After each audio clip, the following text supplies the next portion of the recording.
I will try to be less newspaper rustly when we are doing this. That newspaper rustle adds a little bit of, so a bit rough around the edges. It's a little bit, you can.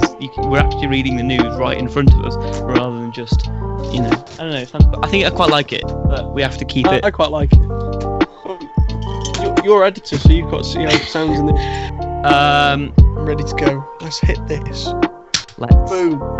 hit this. Right, so I don't know how to do an intro. I'm just going to start off by saying hello and welcome to Something Near the Centre, a podcast about politics, current events, and a little bit of economics. I'm James. And I'm Will. And today we are having a chat, basically. Don't know what to describe it. This is the first proper one we've done. We're going to give you a little intro now about what we're going to be doing. Will's done all the planning because he's organised. I'm not. I like to say Will's the brains, and I just gave him a microphone. So I guess you're the face. I'm the advisor. You're the face. Yes, I'm the face of the. You're the Cummings to my Johnson. Right, Will. I guess you can if you've got the plan in front of you. We're just going to talk about why we started the podcast. Bit of an intro to ourselves, and then we're going to talk about five of the biggest news stories this week, and what's been in the papers, and then the worst news story of the week in our opinion, and a game on. Did Donald Trump say it, yes or no? So it's going to be fake news or truth. That's quite exciting. Right, who are we then? I guess that's where we're starting. You can start, James. Yeah, okay, great. I'm an A-level politics and economics student, so, a bit of a nerd for things that are going on right now. So that's good fun. Me and Will are doing this separately from our bedrooms. We're on lockdown now. We know everybody listening to this already knows this because they know who you and I are, because it's just going to be friends and family. But for the sake of professionalism and anyone else who might be listening, which is quite unlikely, I don't really know what to say about myself. I'm James. I like cycling. I like cars. I like politics. I like economics. My politics themselves are centre-right. Make of that what you will. Over to you, Will, because I'm waffling and I don't know what to say. So yeah, I'm Will. I'm in the year above James. I study year 13 politics, history and geography. Looking to go to Lancaster University in September and do politics and international relations. I think I'm pretty much the same as James. I love cars, love sport, cycling as well. I think that's where we really bonded. Started this year. We just talked for hours and hours and hours about subjects that we love together. I think that's where this podcast started from. It has been a bit of a pipe dream for about 5 months. I assume now we're in lockdown, there's nothing better to do than just start this podcast, especially if I've got no work to do. Yeah, I know, you're lucky. I got up late this morning because I don't know why. I set my alarms really early because I thought I'd get it all out of the way. Bit of a busy day. And somehow, even though despite getting a relatively, well, not an early night, but it wasn't as late as I've normally been going to sleep, I got up at 9 o'clock and then lazed around for like an hour and a half and then started work at 11:30 and then got sidetracked on things. And so I've done probably about 50% of my politics homework and that's it. And so I've still got maths and economics to do. So that's fun, but I'll just do them tomorrow. Anything, to tell me? It's been a week since we've properly spoken. Nothing much really. I've just been watching a load of TV recently. What have I been watching? Ozark, that's quite good on Netflix. It's about money laundering. Ooh. Gangs of London as well on Sky, the new Big Sky thing. That's the most violent thing I've ever watched on TV. It makes Game of Thrones look tame at times. I think I'm on like episode 5 and I started yesterday. So, and then what else? I've been reading because I've got literally no schoolwork to do. So, currently reading "Killing the Deep State" by Jerome Corsi, which is that's a favourite of ours, isn't it? It's a barrel of laughs. It's quite a right-wing perspective on Trump, which what I wanted because we obviously see it through our British filter sort of things. So I wanted like a pure American viewpoint on it. And then I've got a contrasting view on a Democrat progressive view on like American politics. So it's called Desk 88 as well. So I'm reading them at the same time, which I know you shouldn't do, but it's nice contrast. I read quite a few books at once, so that's fine.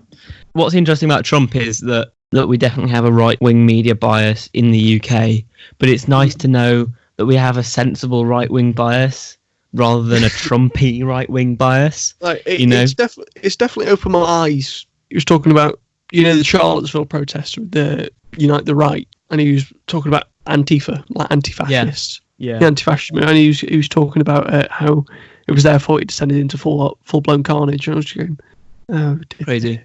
We'll get into that later. We're going Yes. down a tangent now. What a surprise. So should we get into news stories, or what have you been up to, James? Thanks, Will. It's not all about you, Yeah, sorry about that.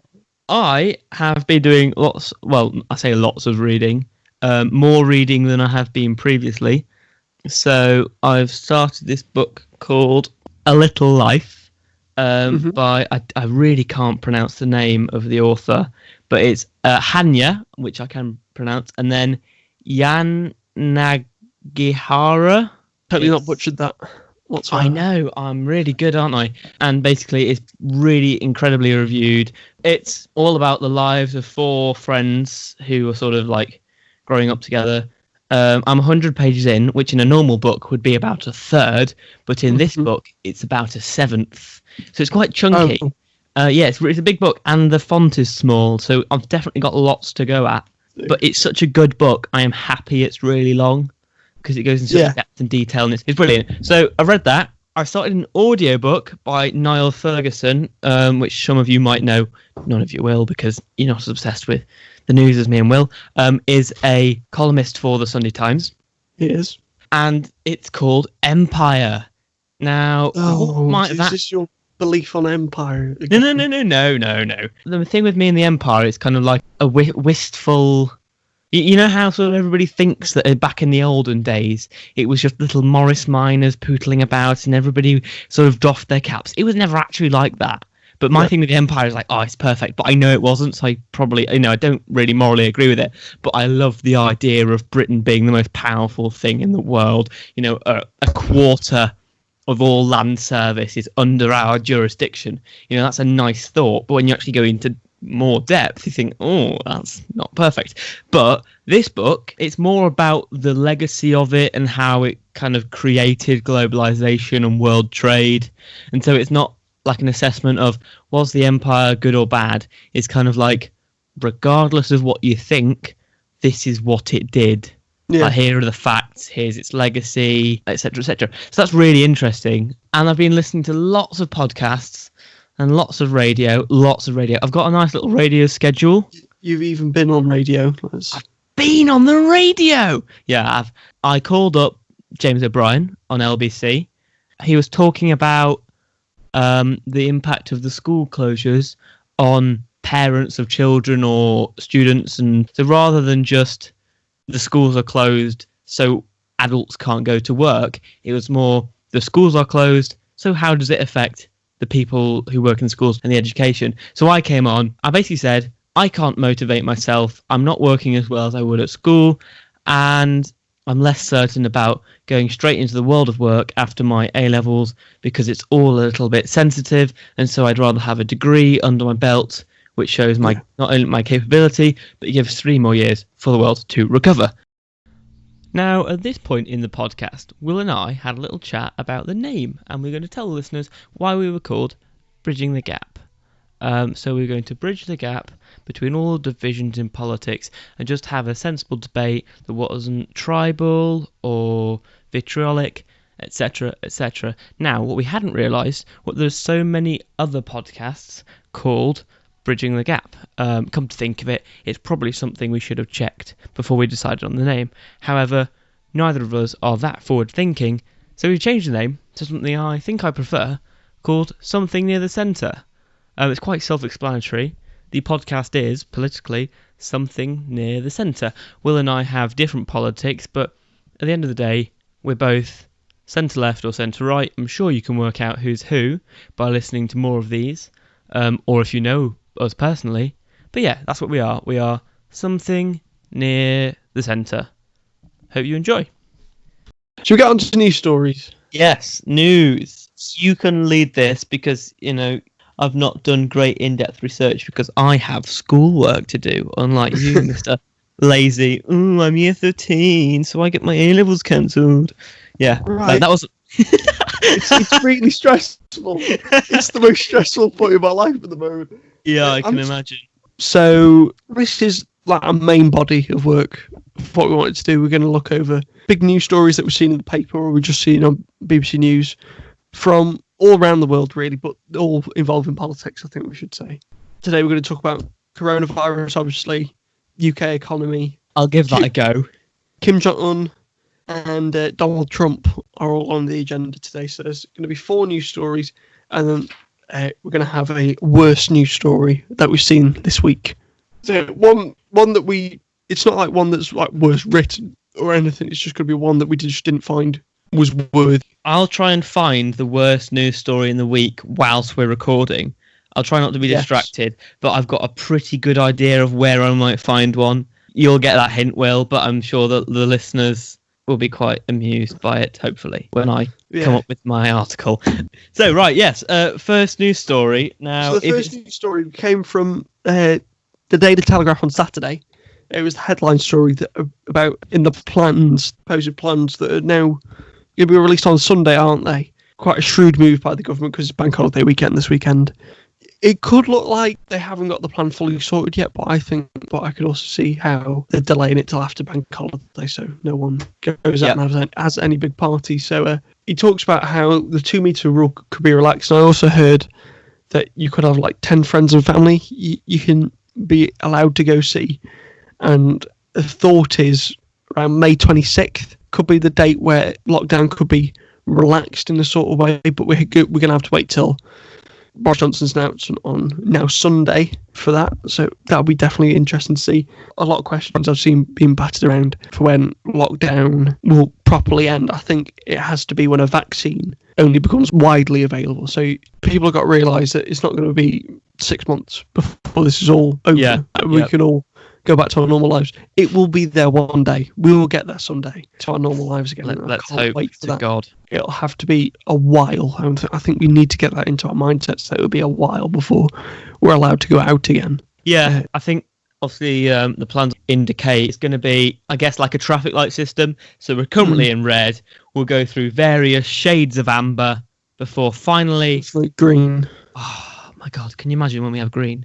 It's going to be biblical. That's all I can... The drugs that they're thinking are doing a lot with like Ebola drugs, aren't they? And how they they are. Be able to... How you said it's showing signs. There's nothing conclusive yet, but it's showing signs. It was a drug meant to tackle Ebola in 2014, but didn't work properly. But then they said it's showing signs, and it could be a possible help towards coronavirus. So I don't think they actually said it's a proper cure for coronavirus yet, but it's something to help. So it has positive signs. I won't be telling anybody anything new here, but you'll never get back 100% to normality until there is a vaccine or a cure. When Boris came back in his first brief, when he said we were past the peak, the country came together. I think what's causing a lot of people to kind of switch and go, oh, it's ending now. Yeah, that's true. Because, and we're past the peak where if I was Dominic Cummings' speech right, then I wouldn't say the country came together. But I think that helps with a little bit of national unity in the sense of we came together, don't waste it. What I'd say is you can say the country came together, but I'd further put on that the country still needs to come together. Like 10 or 15 people arrested in Liverpool over the weekend because they were partying. I'm now starting to see people get more and more fed up with this lockdown. I just think good time to say, we're past the peak because it gives people a light at the end of the tunnel. But then again, people get sloppy. Linking to people getting sloppy. Sorry, I was going to make a joke there, but let's not. Oh, God, no. Linking to sort of people potentially flouting the rules, another Telegraph story.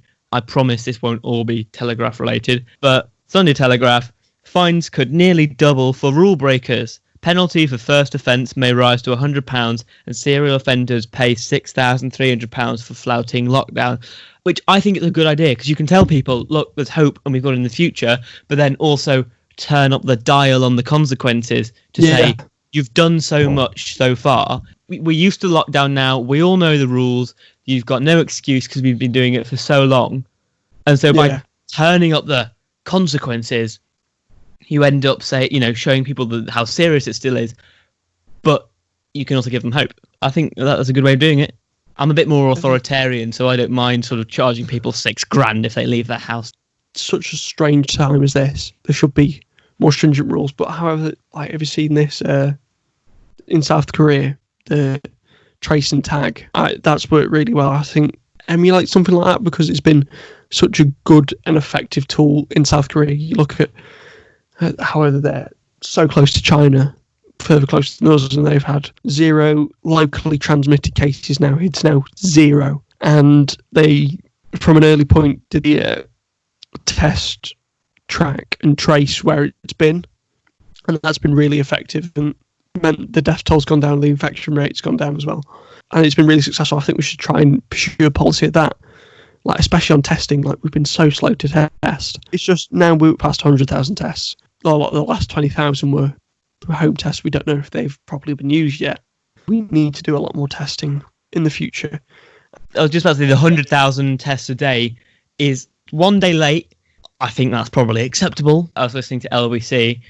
Nick Ferrari in the morning, on the morning show, talking to Matt Hancock just before the first. Nick Ferrari said, right, £100 bet. And Nick Ferrari said, you won't get to the 100,000 tests within a couple of days either side of the deadline. And a little highlight of was a quote from Matt Hancock when Nick Ferrari proposed the £100 bet. Matt Hancock said, I've already got quite a lot riding on this anyway. So you could tell he was under quite a lot of pressure there. It's effectively his job. Yeah, exactly. It is, and his whole political reputation. This is the biggest moment in this whole government's career. It's his make or break moment. I think it is. Matt Hancock and Rishi Sunak have showed their actual competence, where other members of the government and cabinet may not have done. Was it Preet Patel saying, shoplifting has gone down? Oh my God, yes. None of the shops are open. This car theft has gone down. Yeah, because no one's driving. It's mad. It's like saying, well done, our team have scored 10 goals. Yes, because the other team aren't playing. But however, I saw an article the other day about how domestic abuse crimes have gone up and murders within the house have gone up as well. So it's not all silver lining. No. Here's my other tangent. How do you think your own opinion about how the government has got on with this? Ooh, I'm not as critical as many people have been, just because, yes, with the benefit of hindsight, you can see many failings and things, but it's also there have been mistakes made that it's not about having trusting the science and the science not being quite right. It's just genuine. So, for example, Boris Johnson didn't actually attend the 5 initial Cobra meetings. And things like we had early warning. Italy went into lockdown before us. Other countries in Europe were a good indicator of what will happen, and yet Britain still did the Cheltenham Festival, and there were still things like that. Yeah. The Liverpool Atletico Madrid game as well, and big public gathering. Yeah, exactly. And so I think what should have happened really is, for the sake of 2 weeks lockdown, which in the long term is probably going to be only an extra 10% really, it would have been so much more effective because when it was initially spreading much more rapidly, those first 2 weeks would have been critical. So that is one thing that I am really disappointed with. But then from lockdown onwards, so Rishi Sunak's economic plans basically have been successful. There's a few of the business loans that have been slow to come out, which isn't great, but in theory, it's all impressive and stuff. Also the self-employed. Yes, yeah. As well, it's isn't that only comes into effect in June, doesn't it? And you look at that and you go, they must have been a reason for that. I don't think they just said we're going to make them wait till June because it'll be a bit of a laugh. My big thing is, it's great you're promising all these furlough, etc., all these loans to keep businesses going, which is absolutely vital. I stress to further do that, but my big thing is how we're going to pay for it in the long run. Super low interest rate borrowing. Yeah, exactly. It was US interest rates are now at 0%. It should be me probably saying how we're going to pay for this, Will. Exactly, but that's my whole big thing behind it. It's spending that you can't avoid at the end of the day. Exactly. I'm always a big Keynesian economic fan. Here you have to be. I do think economic recovery is going to be really slow as well. It'll be fast and it'll be slow.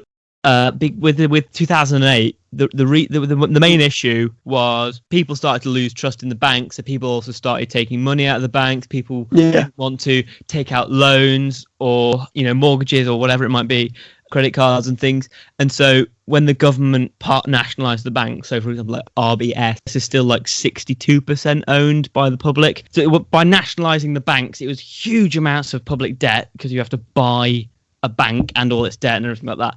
But at least it gave more public trust. Whereas with this, it's not like a top-down crisis.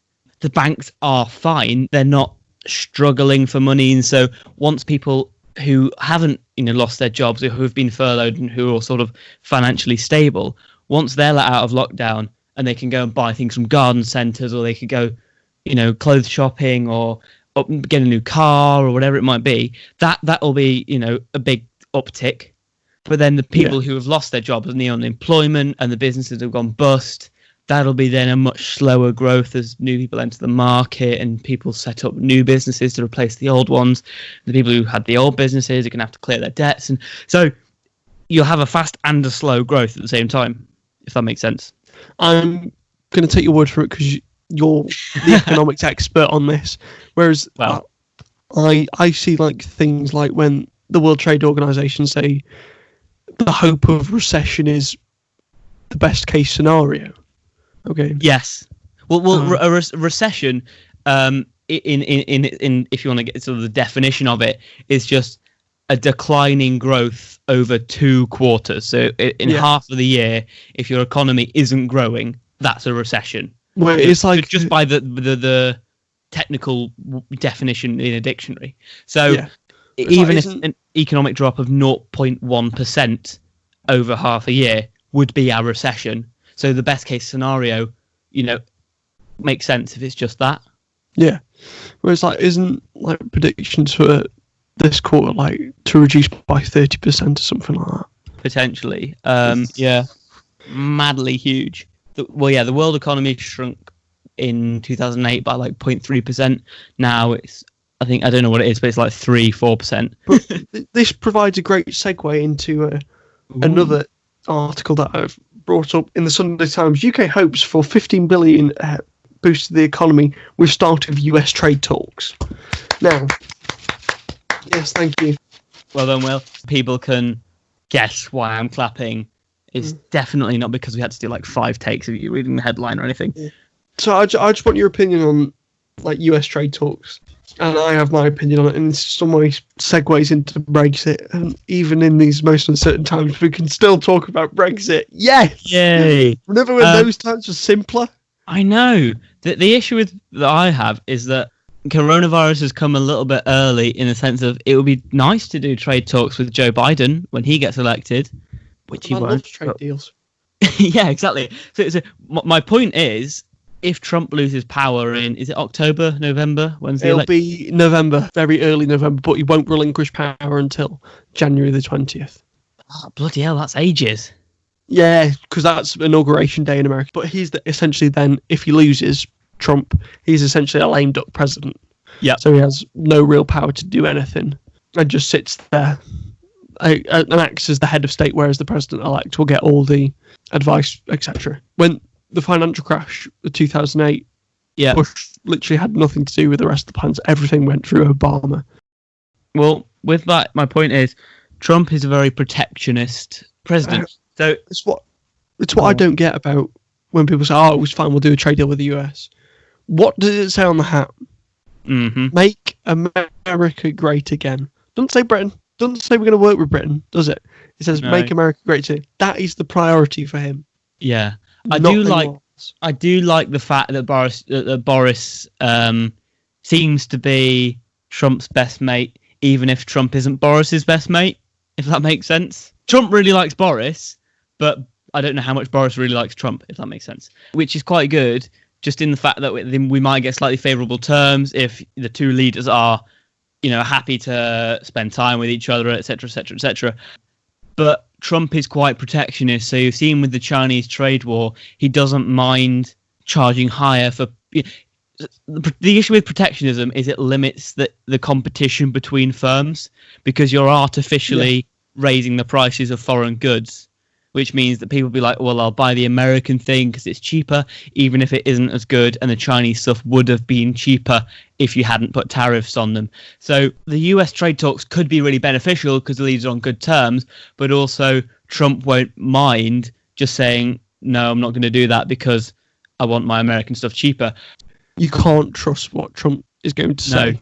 No. And he's been proven to flip-flop quite regularly, honestly, as well. So that's my only biggest concern when he says, yeah, we'll get it done really quick. I don't buy it 1 second. I think the second he could say, hands on the NHS, which... That won't happen. Personally, I don't think will happen. It won't. Because it doesn't, unless... No, you wouldn't... It's not possible. It won't happen.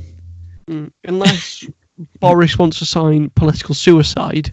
The only thing about the NHS that the Americans could touch would be drugs, and drug sales to the NHS. And with that, Britain they charge how astronomically high prices, don't they? Well, they do, but if you've got on the market competition, and Britain's saying, to the US drug companies, look, we can still buy our drugs from the EU or from the sources we currently have, or we could give you the amount of business from a country with a population of nearly 70 million if you just give them a bit cheaper, right? And so the US drug companies, they have the option of getting more business or charging the higher prices. And so the only issue is whether we have procurement issues with getting drugs from our current sources now we've left the EU, but with something so important, it's going to be top of the agenda. I'm hopeful with the trade talks, but also another issue I have is about trading standards, all about the chlorinated chicken. Yeah. Now, Britain doesn't want that, and to be honest, I don't care because I'm a vegan. So, Will, you can eat your chlorinated chicken, and I'll stick to Quorn. Thank you very much. But so that could be an issue in that just different standards and regulations. We might end up, again, having to pay more for European goods just because the imported ones aren't as high standards as we'd expect. Oh, and another thing, Trump is a little bit irritated about the whole Huawei 5G stuff because he doesn't like that. Yeah, he is. So, well, I thought the whole thing with that is we had to play both sides because are we going to look economically backward behind China, who's developing 5G, all these high developed economies that are developing 5G, and we're going to be 5 years behind the pace if we develop it ourselves. And we didn't want to annoy the Americans because they do want that trade deal to go through, so they had to play both sides in a sort of way. So I think they played their best hand with that. Well, the only hand they had was to balance both sides. I think with the US is because the UK is going to be more dependent on international trade. They've got a lot to win out of us with Brexit.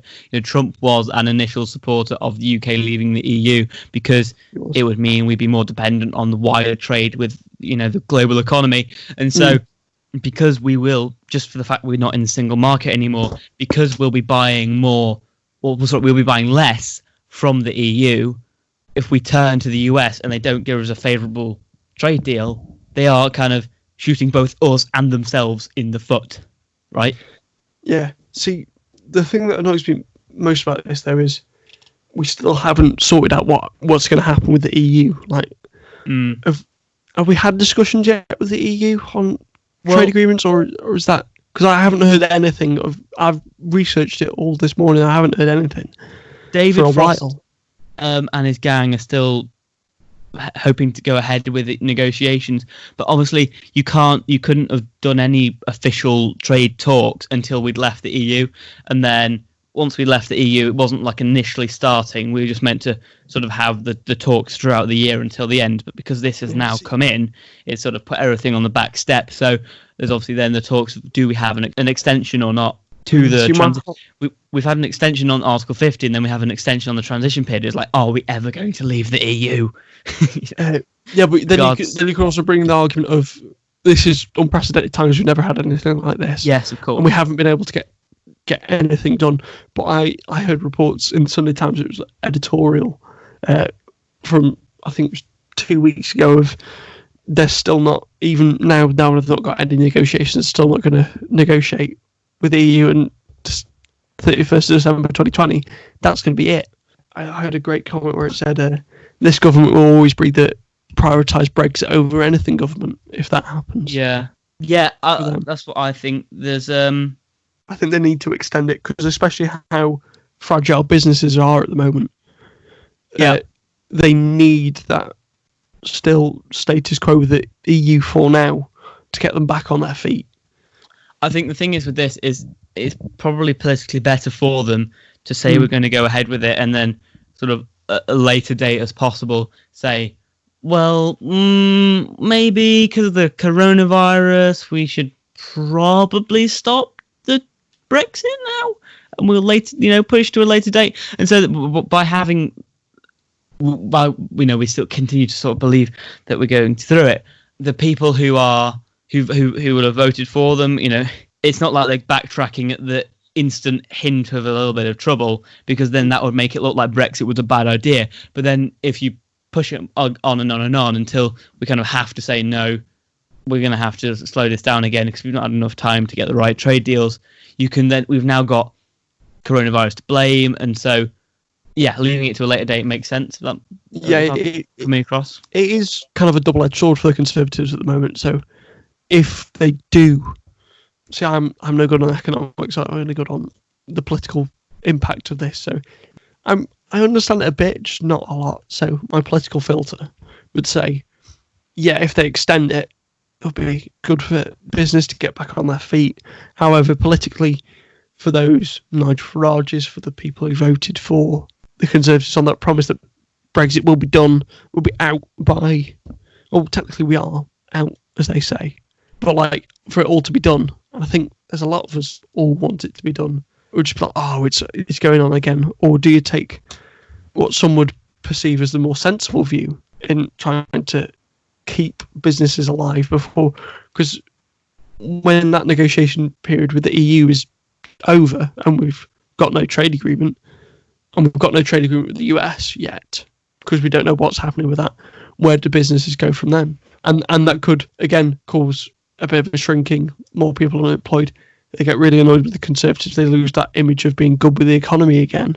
It could lead to an election defeat in both ways, but I don't see an election defeat coming for a long time. Yeah, I think you're right. With the whole election thing, there's just going to be so long between the two things that they can sort of plaster over the cracks. But if there is anything that's going to make them lose an election, it won't be Brexit. It'll just be, ruining this whole idea of one nation conservatism and looking after their new voters. So I think, if Brexit's delayed a bit, if we go 4.5 years on from now and look back on it, you could sort of say, okay, it makes sense. They had to do it because of coronavirus, or, they had to do it because the time ran out. And so, in an election, the stuff that's happening now isn't going to be as influential as the long-term impact of just the Johnson administration. And so we will see how successful it is, basically. And I think Brexit will play a big part, but not because of the slow rate at which the trade talks or the delays, but more as how well does the economy recover after this? And if it does, and if people's quality of life improves and there's more investments or whatever it might be, then that's a good thing for them. But if this is very slow economic growth, and if there's, still underfunding of this, that and the other, which is what the new demographic of voters want to see change, then that's where you're going to struggle more in the sort of the long-term impacts of what they've been doing. Yeah. Do you have any more news stories? I have one more news story.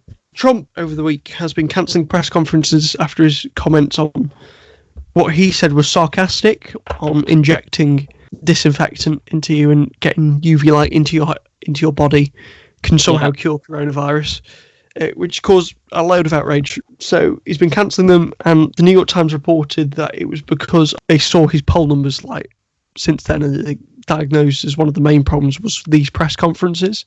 So he was losing Wisconsin to Biden as well, and he was losing Pennsylvania, etc. They even say Arizona could be a swing state this time, which is the first time it's happened for years in Arizona, that it could be a potential swing state. It's a very peculiar time because obviously we'd be gearing up for having loads more primaries. It would be more apparent that Joe Biden's now the guy, but the whole US election is going to be such an interesting thing to pan out. So you could have what we've been seeing more suburban homes are now turning from Trump back to the Democrats Yeah.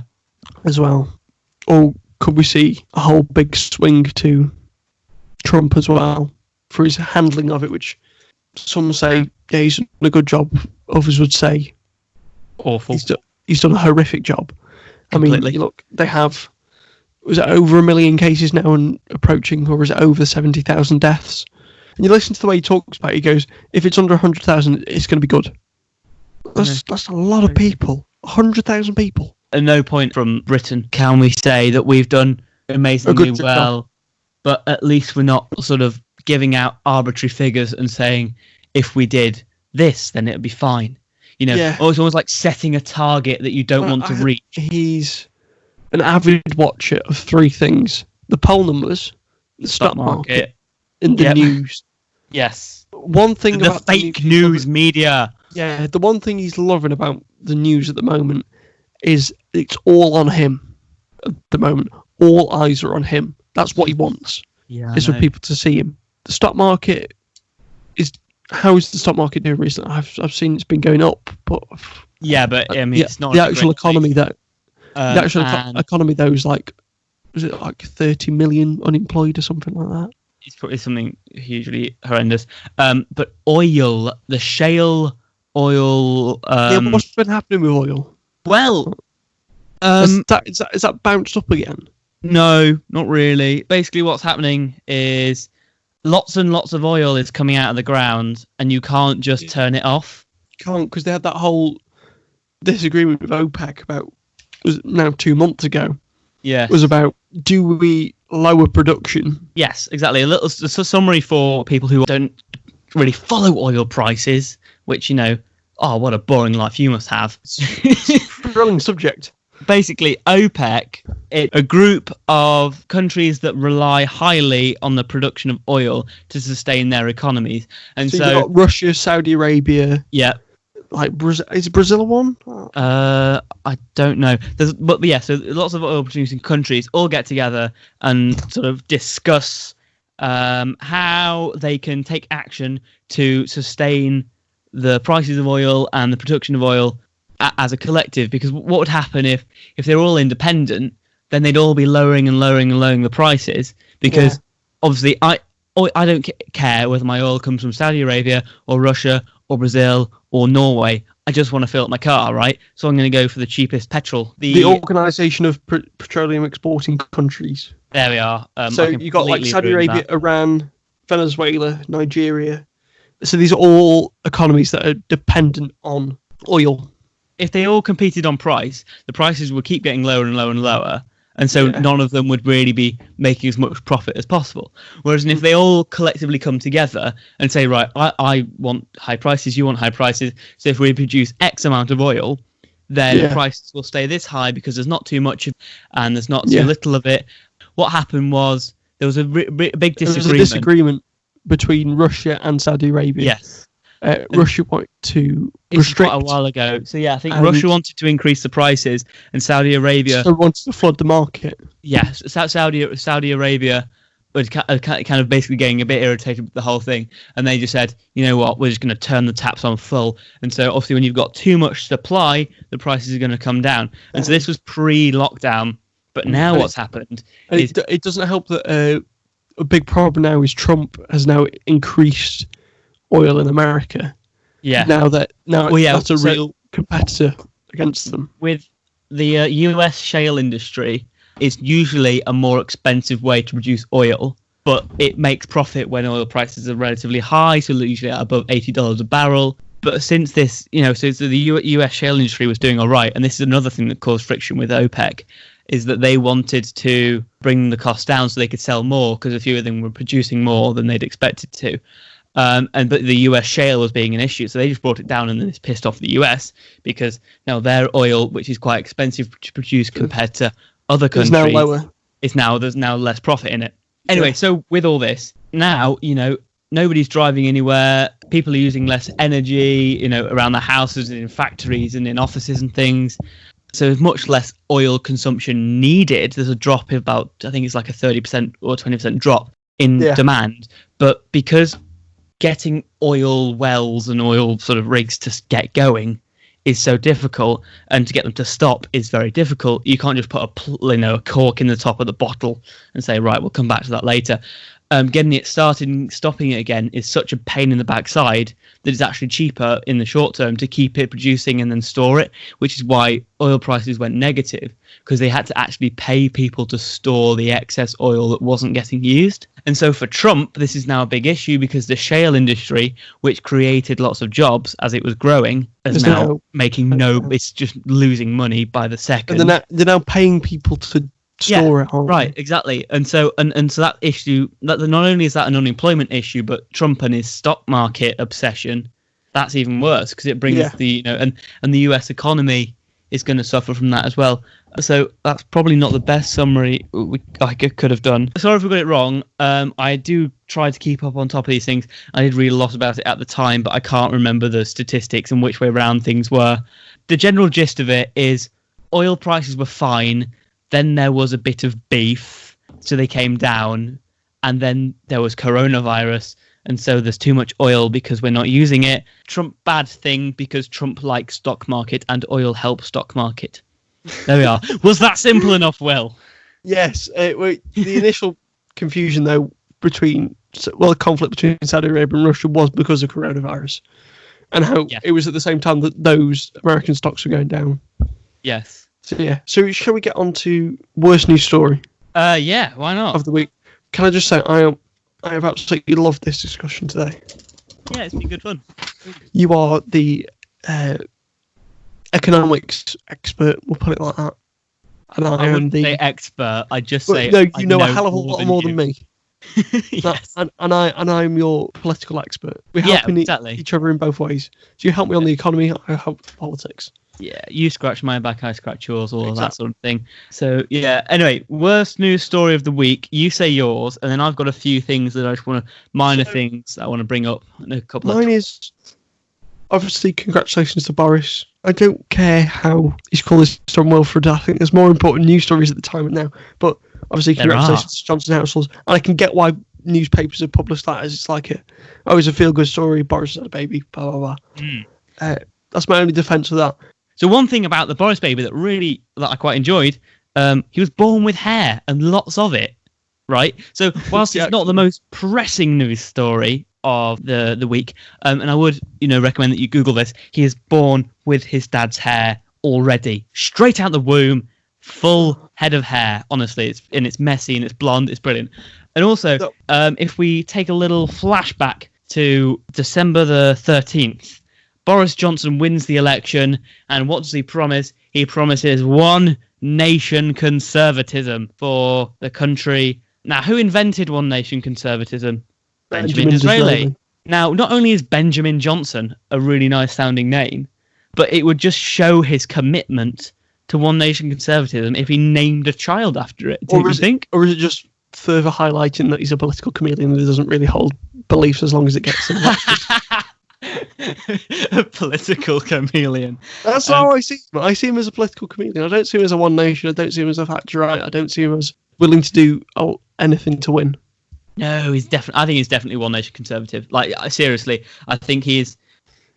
He's not. I don't think he's an ideological conservative where we must have public spending down and we must have taxes down. I think he is very much, obviously, still. He's a true conservative, but he's nowhere. If Boris wins the election, it'll be Thatcherism on steroids. I don't think that. I think he is, as a conservative, one nation, all-encompassing. Benjamin Disraeli 2.0. Come on, Boris. Just sad you didn't name your child after him. In my opinion, the only saving grace for the Boris Johnson story was it can be seen as a feel-good story for the nation to get together. So that's why I put it. It's an honourable mention for me, but I'll give it. But my big one is Love Island has been cancelled because of coronavirus. Who cares about this show? I can't watch it. It's just, God. Let's just move on, because or else we're going to get a rant. Yeah, well, the thing is that, Love Island's been cancelled. Neither you or I are avid watchers. It's a great news story, Will. It's not the worst news story of the week, because that means that over the summer, the television will not be hogged every single night by my sisters. Instead, I could put QI on, or God knows what's going to be on in summer, but hopefully there'll be some nice telly on that isn't Love Island. You could argue it's the best news story of the week, Will. That's very true. So, what's yours? Well, I've got a few things. I'm going to bring up a couple of tweets first. Somebody left wing, which is fine, do what you like, but they said he had paid holiday, sick leave, and now paternity leave. Boris Johnson is going to run out of excuses to take time off. I thought the whole appeal of being left wing is that it makes you a nice person, right? That's I'm left wing, I care about everybody, so I'm going to pay more tax. And so, yeah, that's nice. Lots of spending, happy days. Now, when I saw this tweet, it was a person saying Boris Johnson took off paid holiday in February, which, okay, might have been not right for coronavirus, but then criticising him for taking sick leave and paternity leave. So, firstly, he nearly died, right? Yeah.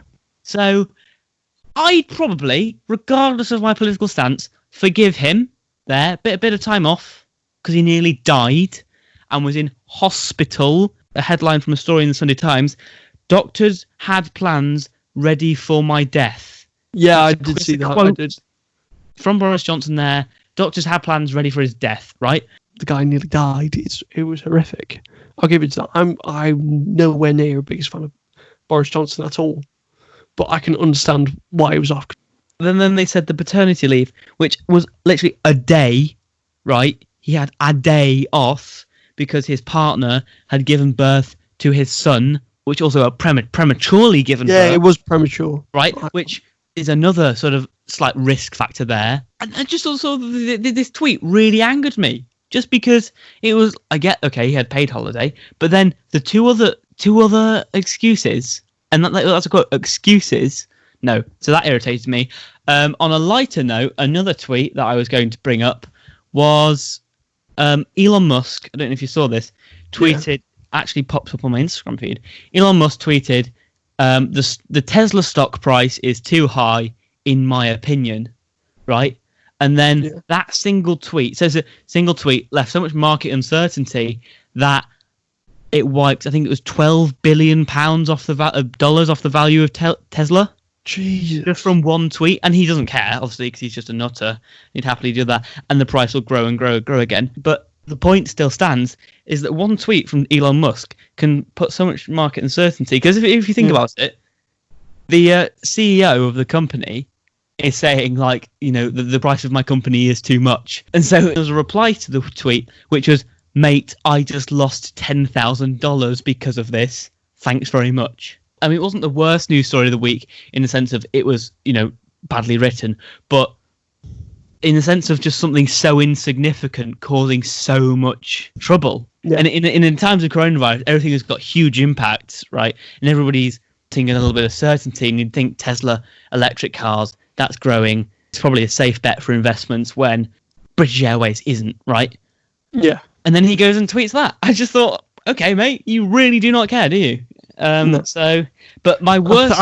I think that was cemented when he smoked a joint on yes, yeah, Joe Rogan podcast. I think. Oh, the guy's a nutter. I don't really pay much attention to him. I just let him do what he does best. And fair play to him. He's got a lot of money behind him from. Yeah, he's worked really hard, but I don't really care about him. My worst news story. For my worst news story, Will, tell me when to stop. Go on. Right, worst news story of the week. A spectacle without any value. Mexico president's coronavirus briefings rival those of Trump. Now, the reason that's the worst news story of the week is I haven't read it. I don't have a clue what it's about because I've only just read the headline right now. But the reason it's the worst is because I'm on the Guardian app. So, of course, that's my little joke of the week there. Worst news story is anything on the Guardian. It's going to be a weekly thing. You're just going to pick the worst Guardian article, aren't you? I do that, actually. because this week I literally just scrolled until Will told me to stop, and then whatever my finger was on was my worst article. For next week, guys, I will be reading the Guardian opinion pieces. Well, I'll read their headlines and decide if I can be bothered to read the rest of the trash. And then all of these Guardian opinion pieces, I shall choose my worst, and then I'll let you know for next week why I hate it so much. So there we are. The Guardian. Worst, just the worst. Try to say you're not a fan of The Guardian. No, I used to read it. Onto the game. So the Trump game. So I have 12 cards here of all statements from Donald Trump. Some are true, some are false. So you have to decide if they are true or fake news. So the first statement is, I wouldn't say I'm a feminist. I think that would be maybe going too far. True or fake news? Fake news. True. Oh my God. I wouldn't say I'm a feminist. I think that would maybe be going too far. Second statement. I have no reason to visit Dubai. We have plenty of sandy beaches and oil in the USA. Ooh. Well, that's the thing I can imagine him saying. Obviously, you'd want to keep Dubai as part of the United Arab Emirates, which is probably a member of OPEC, as previously discussed. You'd probably want to keep the leaders there happy, just because it is an oil-producing nation and probably something to do with trade. But I still think he's stupid enough to say it, so I'm going to say true. Fake news. Oh, for God's sake. 0 out of 2. I don't do camping. Only animals and natives sleep outside under the stars. Fake news. Fake news! Hey, you got one! Thank God. So, Obamacare was a complete waste of taxpayers' money and time. True. Fake news. He's literally said that, I swear. He'll have not said that. A very, very close quote. But probably more about Obamacare is communism or something. The whole point of this game just highlights how stupid Trump is. I wouldn't know whether it's something made up or something. Oh, Christ. Hate him. Kim Jong-un. Don't you mean Little Rocket Man? True. I've read that. No, that's fake news. He never said those exact words. He called him Rocket Man. He never said, don't you mean Little Rocket Man? Flippin' heck. It's freezing and snowing in New York. We need global warming. That better be fake news. Go fake news? Yeah. True. Oh my God, you are joking. I'm not joking. Oh my God. I just thought because he's not a believer in it, that's not something he'd say. I refuse to eat buffalo wings without blue cheese dip.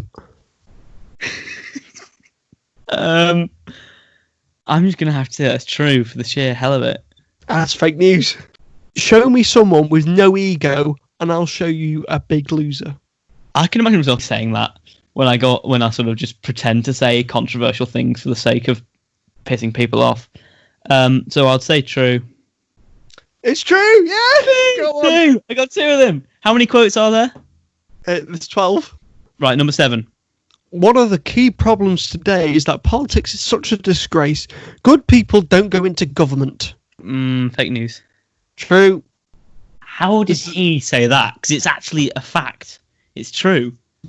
Why did he say that? He did say that. The beauty of me is that I'm very rich. Oh, that's got to be true. Yeah, Sure. It's true. By the way, I have great respect for China. I have many Chinese friends. They live in my buildings and all over the place. That's kind of like I'm not racist, I've got black friends. That's the sort of thing you could make up because it's like that. But also it's the sort of thing I can imagine him saying because he's got no self-awareness. Because he talks about his buildings, that's a bit of a flex. So I'm going to say true. It's true. Woo, woo, woo. I will build a great wall, and nobody builds walls better than me. Again, that's a very Trumpian thing to say.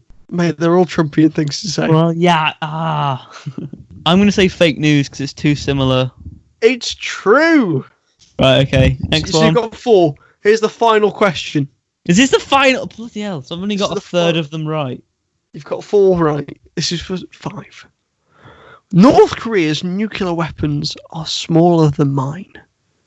True or fake news? True. It's fake news, James! Oh my gosh. You got 4 out of 12. I swear he said something similar to that. He said something similar. He didn't say there was exact words. Yeah, there. well, exactly. And you've also got to remember when they did these come out.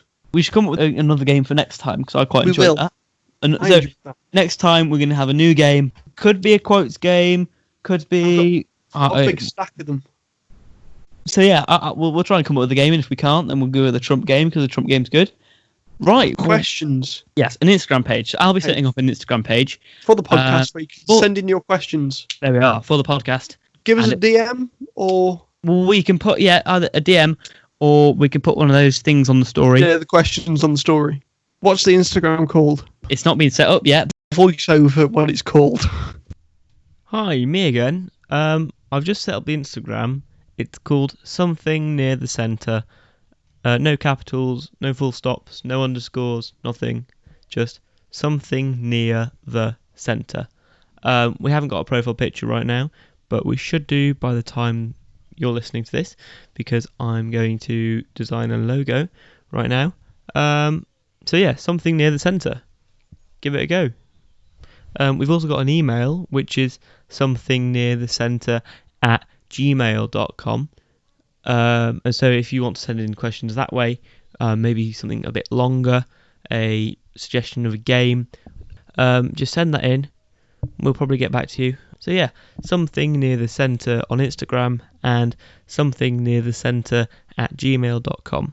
And also, we're still learning. So one thing I need to learn is read more of the news, remember more statistics.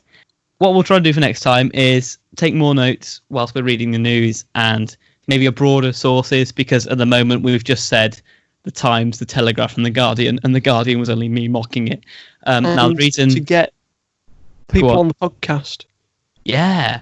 The first person we could get on the podcast is Harry Price, because I know he's got a professional microphone. That could be quite fun. And Harry's a Corbynista Labour Party member as well. So right, that's us then, I guess. Wrapping up. That's it. Well done, James, for our first ever podcast. I think we've. I know. Done okay. Still lots to learn, but I think we'll learn more once we've edited it. So I'll try and edit it quickly, but I can't do it tonight because I'm a bit busy. But yeah, so I'll edit this down. Me and Will have a listen. We'll find a way to put it out. This first one might just be on YouTube for the time being before I sort stuff out. But yeah, so thanks for listening. Will, any last things to say? No, only when we look back at this in 5 years, we'll go, what were we thinking? Yeah, these will get better, I promise. Things can only get better. So I noticed that Will started singing there, and as I'm editing, I'm quite enjoying just popping in when it's fun and convenient. So I thought I'd have a little fun with Will singing. So enjoy this little extract. And do you feel scared? But I won't stop and falter. And if we throw it all, things can only get better.